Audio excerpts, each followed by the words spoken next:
2024 saw CTSI Discovery Radio focus on a wide variety of important topics related to translational science and research impacting our health, including our hearts. Most prominent of these will include symptoms related to increased heart rate and palpitations that patients experience. Our minds. We were trying to understand the parts of the brain that support word meaning, sort of dissect what is meaning made up of. Those are the questions that we were pursuing. And our overall health. Based on my exposure in clinical care and in the research world, the overall health of the United States has improved, but there's still room for improvement. Explore and enjoy our special 2024 Year in Review edition of CTSI Discovery Radio. Welcome to CTSI Discovery Radio. I'm your host, Brian Belmer. CTSI Discovery Radio is brought to you by the Clinical and Translational Science Institute of Southeast Wisconsin.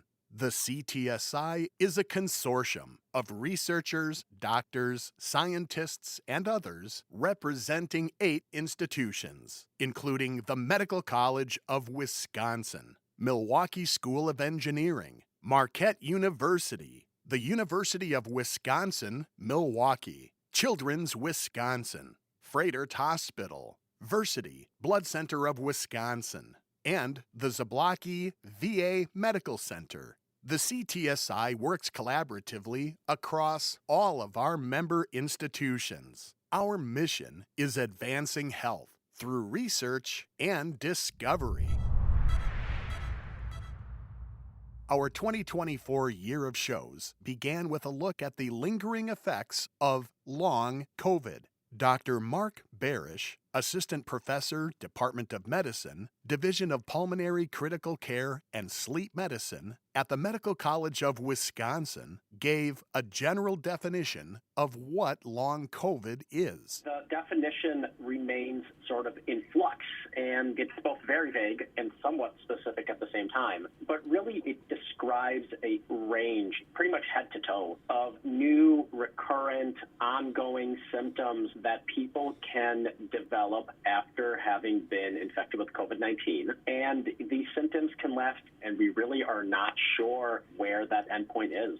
Dr. Sarah Swanson, Chief and Professor, Department of Neurology, Division of Neuropsychology, shared cognitive-related symptoms. We see difficulty with thinking or concentrating, which a lot of people refer to as brain fog, kind of a general term. Within that, we see problems with memory, attention, word finding, or what we call executive functioning, which includes things like your ability to multitask, plan, be organized. We also heard from Dr. Abhinav Sharma, Assistant Professor, Department of Medicine, Division of Cardiology, who detailed cardiovascular-related symptoms. Most prominent of these will include symptoms related to increased heart rate and palpitations, increased amount of shortness of breath, especially with activities, as well as lower but not an insignificant increase in the rate of chest pains and stuff that patients experience. And make no mistake, long COVID is real. Your symptoms are real. I may not be able to tell you exactly why they're happening, but your symptoms are real. Learn the long and short of long COVID on our January show, episode 117. The building blocks for a healthy community can come in many forms. Our February show featured 2 successful platforms in our community focused on improving population health. First, we heard from Dr. Brandon Curry, CEO of Strive 365. The vision is the idea of constantly striving for that greatness, and may never happen, but you continue to strive for it, hence the name. We want to end youth trauma. We want to combat major issue that's affecting so many kids. Through that, we focus on a day-to-day basis by following our mission of building resilient mindsets to assist with that, to create a platform of change individually, but also throughout the community. Dr. John Moyer, Director of the Institute for Health and Equity at the Medical College of Wisconsin, who led an efficacy study on Strive 365. Think about how coaching improves students' well-being, sense of purpose, coping with difficulties and challenges, and how to help one another out in healthy ways. We also heard from Aziz Abdullah, co-founder of Healthy MKE, a platform offering resources and tools to individuals and families. Your health is wealth. Your health is truly an element and an embodiment of the spirit and existence of everything around you. So to me, this work has always been more personal than it was ever professional, because ultimately health is existent in everything that we do. And so the true spirit of this work is rooted in true self-empowerment for a collective strength as a community. Discover building blocks for a healthy community on our February show, episode 118. In March, we turned our attention to Parkinson's disease, the progressive disorder impacting a person's central nervous system. Dr. Eric Jakowiak is an assistant professor of neurology and a Parkinson's disease and movement disorder specialist at Froedtert and the Medical College of Wisconsin. Dr. Jakowiak explains Parkinson's disease can affect both a person's motor and non-motor skills. Parkinson's disease is mainly recognized by the motor symptoms and signs, and that's really how we define it clinically as well. But there's actually a very large number of non-motor symptoms that can occur in people who have Parkinson's disease. While very treatable, so far, Parkinson's is not curable. We unfortunately do not have anything that we know clearly stops the progression or slows the progression of the disease. However, there are definitely things that we can do to improve symptoms and improve quality of life. And he's cautiously optimistic a cure for Parkinson's disease could be in our future. We've been studying this for a long, long time and have not found it yet. However, the flip side of that is because we've been studying it for so long, the amount of scientific information that has been gained over time is massive. It's cautiously optimistic in that we can always hold out hope. One of these treatments will show that cure. Then we heard from Dr. Samantha Hutton, Director of the Discovery and Translational Research Team at the Michael J. Fox Foundation for Parkinson's Disease Research. Dr. Hutton shared details about a landmark research breakthrough, the recent discovery of alpha-synuclein, which is being called the Parkinson's protein. For reasons we don't completely understand yet, alpha-synuclein clumps up. Everybody with Parkinson's disease has clumps of alpha-synuclein in their brain. We know about this alpha-synuclein clumping based on autopsy data, but to date, we've never been able to visualize it through imaging studies or to measure its clumping in the brain of living people. That is, until now. This biomarker is moving us forward. It's a real breakthrough. Explore Parkinson's disease on our March show, episode 119. Achieving and maintaining good oral health requires action and attention. Adults and children need oral health to have overall health. In April, we learned about this critical connection. First, from Matt Crespin, Executive Director of Children's Health Alliance of Wisconsin. At some point in time, the care of our oral cavity got separated from the care of the rest of our bodies. But when it comes to oral health, the status of your oral health is really directly related to your overall health. So if you have poor oral health, it can exacerbate issues that can impact the rest of your overall health if your oral health is not kept in good shape.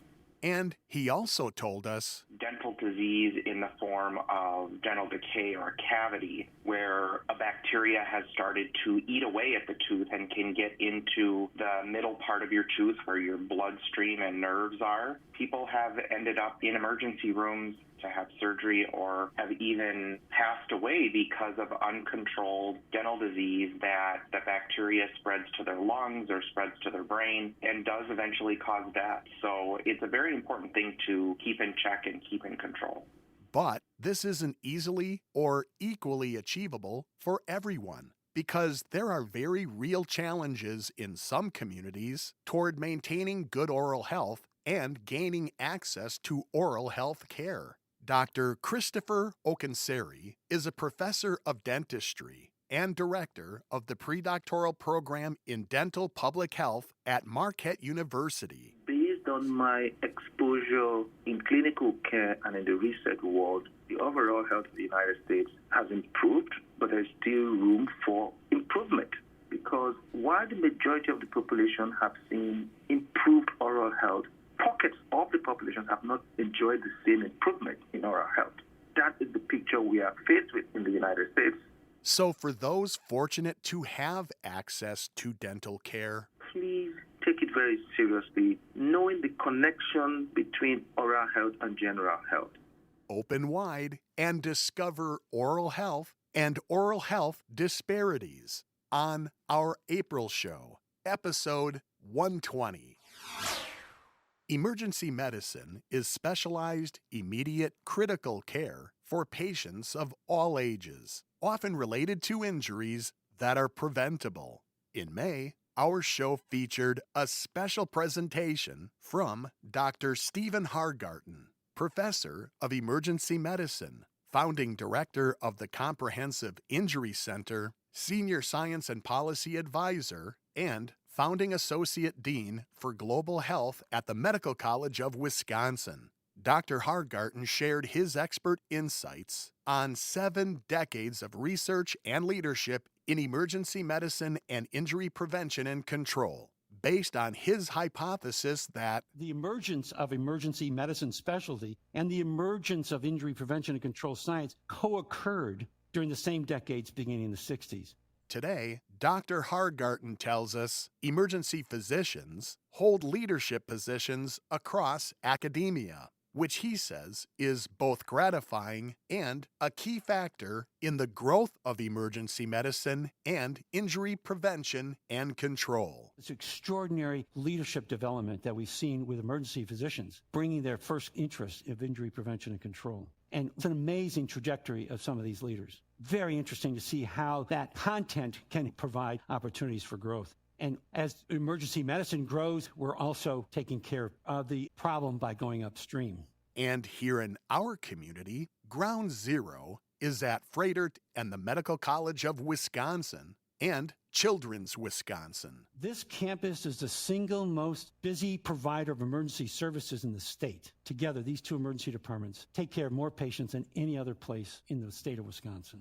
Discover 7 decades of emergency medicine and injury prevention and control on our May show, episode 121. Chronic pain impacts more than 50 million Americans. And while the source of pain may vary widely, there's one important consistency. Despite where your pain is, all pain is actually experienced in the brain. Our June show focused on an alternative option to solving chronic pain through immersive therapy utilizing virtual reality. We spoke with Dr. Todd Maddox, Vice President of Research and Development at Applied VR, a leading innovator in virtual reality-based therapeutics. The company that I work with, Applied VR, we are FDA authorized for chronic low back pain, a type of chronic musculoskeletal pain, chronic knee pain, chronic hip pain, chronic shoulder pain, or chronic back pain. Those are all forms of musculoskeletal pain. You can contrast musculoskeletal pain with things like neuropathic pain. It's basically nerve pain, which is a very different form of chronic pain. We also heard from Josh Sackman, president and co-founder of Applied VR, who shared that his interest in helping others with virtual reality therapy isn't just professionally motivated, it's personal as well. I grew up with chronic pain, and personally constantly living with pain impacted my life in a lot of ways. When I was 8 years old, when I would bend down and play with toys, my knee would lock up, and I found I had some congenital ligament issues and actually had a torn meniscus. When I went in for surgery, I got a staph infection, and I spent several weeks hospitalized, and that was the first of many encounters in healthcare, from some bad luck and having joints that dislocate or ligaments that tear easily. Today, Applied VR is working. The focus of our program is to develop the skills and practices to improve your nervous system function. And that's what we're doing. We're teaching people to be more accepting, to repattern their nervous system, and to be able to live their life despite the pain that they have. Learn about virtual reality treatment for real chronic pain on our June show, episode 122. As we age, our bones become less dense in structure, for some leading to osteoporosis. But a research breakthrough is changing that.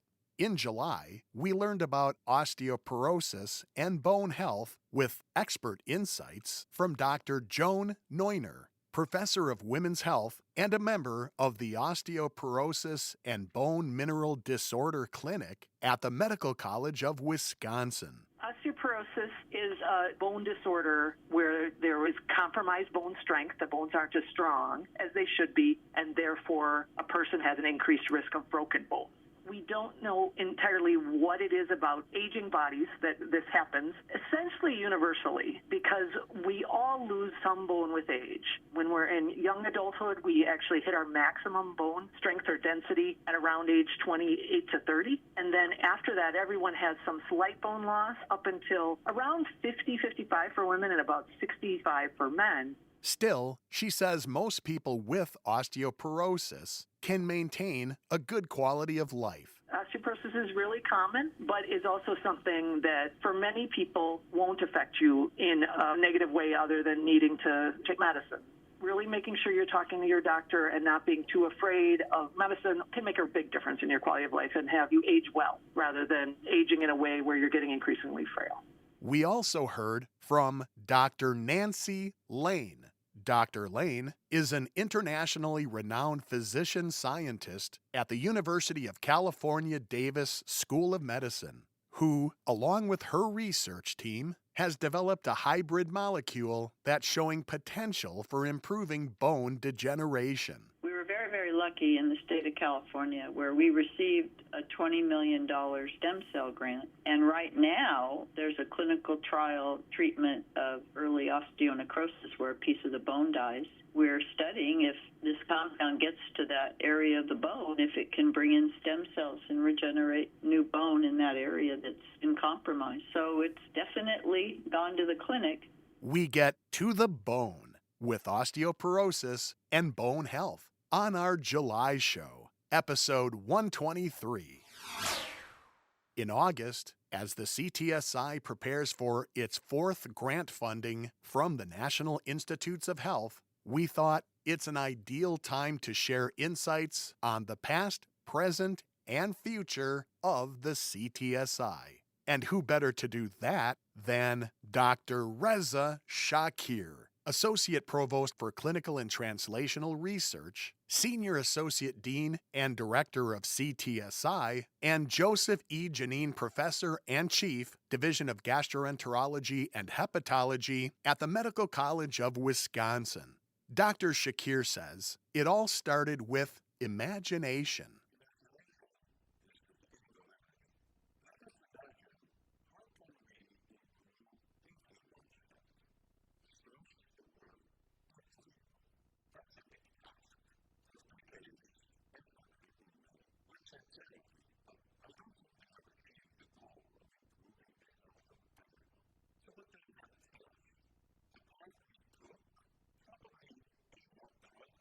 So, from its beginning, the CTSI endeavored to create a conglomerate of three components, all in together, making a difference.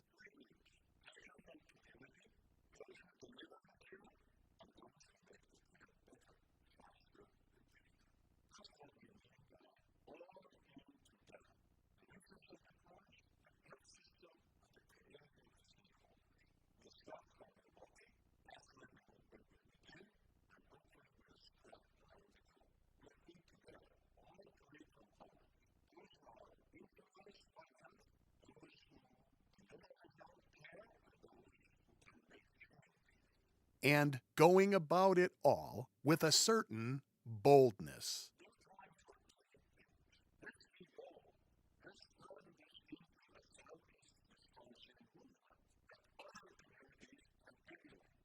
Discover the past, present, and future of the CTSI on our August show, episode 124. Lupus is an autoimmune disease that can cause intense pain and suffering for people with it. In September, our show focused on a research breakthrough it's hoped will lead to improved treatment for patients with lupus. We first spoke with Dr. Deepak Rao, Associate Professor, Department of Medicine, Division of Medical Sciences at Harvard Medical School, and Principal Investigator of the Rao Lab at Brigham and Women's Hospital in Boston. Dr. Rao began by sharing what systemic lupus erythematosus, or SLE, is. Systemic lupus erythematosus is a broad autoimmune disease where the immune system mounts a response against our own proteins and components. The disease can show up in a number of different ways. It can cause a wide range of symptoms, oftentimes rashes, joint pain, fatigue. Sometimes it can attack organs like the kidneys, causing a condition of lupus nephritis or injury to the kidneys. However, he and his research team recently published findings from a study on the discovery of a molecular defect leading to SLE. We know that lupus involves an autoimmune response where T cells and B cells that are reactive to the self initiate an immune response that then causes this damage in multiple places. We've been trying to understand the regulation of this autoimmune T cell response in patients with lupus, essentially the flavor of the immune response that gets activated in patients with lupus. We also heard from Dr. Julia Simard, Associate Professor in the Department of Epidemiology and Population Health at Stanford University School of Medicine, who shared findings from a qualitative study exploring diagnosis challenges of lupus. It's really hard to quantify how many diagnoses are missed, but the consequences will really vary. Lupus is a very heterogeneous disease. Lupus doesn't necessarily look the same in all patients. But a delay in getting a diagnosis means that someone is not getting treated. Not being treated means they are likely to progress. For some people, it is a very long, circuitous path, and for others, the diagnosis happened more quickly. So there's so much heterogeneity in the disease, but also in getting a diagnosis. A research breakthrough and diagnostic challenges related to lupus on our September show, episode 125. It's hard to find the words to adequately describe just how fascinating the human brain is, but in October, we sure tried. That's when we heard from Dr. Leonardo Fernandino, Assistant Professor of Neurology, Biophysics, and Biomedical Engineering at the Medical College of Wisconsin. Dr. Fernandino shared his expert insights on a recent study exploring how words and language relate to the physical world we experience, utilizing two different kinds of mental representations. One that we call phonology and has to do with representations of specific forms, the physical forms that we use to convey meaning. It can be the sound that characterizes a word, or mouth actions you need to perform to produce that word, or the written form of that word. And so we have parts of the brain that specialize in combining the different kinds of information together, sound information, vocal articulation information, and combining all that into these phonological representations that store speech sounds, letter sounds, syllables, and words. And that is your library of word forms. What then was the goal of his study? We were trying to understand the parts of the brain that support the semantic system, the word meaning. First, which parts of the brain do that? Which we had some idea, but the technique we used, we were able to see that with a lot more high definition than previously. And on top of that, explore explore the kind of information that is encoded, that is represented in those areas, to sort of dissect what is meaning made up of. Those are the questions that we are pursuing. As a researcher, Dr. Fernandino is excited about what we do know about the brain, but also I am excited about things that we know that we don't know. I think that's the best way to put it. discover how words and language meaning are encoded in brain activity on our October show, episode 126. We completed our year of shows in November as we turned our focus to a rare and serious, but also treatable and manageable blood disease called essential thrombocytosis, also referred to as ET. First, we heard expert insights on the blood disorder from Dr. Michael Deininger, Professor and Associate Dean for Research at the Medical College of Wisconsin, and Executive Vice President and Chief Scientific Officer at the Versity Blood Research Institute. Dr. Deininger began by explaining ET is a condition where the bone marrow, as a result of mutations in the DNA of stem cells, starts to make too many platelets. And as a result of that, in turn, people are at increased risk of blood clots. And an excessive level of platelets can lead to a variety of different complications. All things considered, the key problem really are the blood clots because they can cause a lot of damage. Somebody has a stroke that can be irreversible. Somebody has a heart attack that can be irreversible. So the first call to action is to make sure that we minimize the risk of these blood clots. While this rare blood disorder can be serious, there are many treatment options. However, if it's clean ET, not progressed to anything else, people may complain about TIAs, transitory ischemic attacks, mini stroke. So, for instance, you might lose vision in your eye for a minute or two, then it comes back. Or you may experience tingling and weakness in your hand, and then it goes back to normal. But ET patients can have a good quality of life. If you have a diagnosis of ET, life doesn't stop. This is a manageable condition. If you do all the right things, your chances of having a normal life are actually pretty high. Then we heard from someone living with ET. Right now, I just feel good. All of my blood work is fantastic. Even my blood counts, those are within normal ranges. Like, oh yeah, this is what good feels like. It makes me very happy. Discover in the blood essential thrombocytosis on our November show, episode 127. That wraps up another year of shows on this special 2024 Year in Review edition of CTSI Discovery Radio. We thank all of our guests from all of our shows throughout the year. Most of all, special thanks to you for supporting CTSI Discovery Radio throughout this year and in the year to come. I really do hope you've discovered something from each of this year's shows, and you'll want to join us in 2025 as we bring you another year of shows exploring the latest in translational science and research. Catch CTSI Discovery Radio on the third Friday of every month. Be sure to make an appointment on your calendar and join us for each episode. On behalf of the Clinical and Translational Science Institute of Southeast Wisconsin and all of our affiliate partners and members, I'm Brian Belmer, wishing you an epic holiday season and a toast to a happier, healthier new year. For more information about research or to listen to the podcast of this or any of our shows on demand, please visit our website at ctsi.mcw.edu.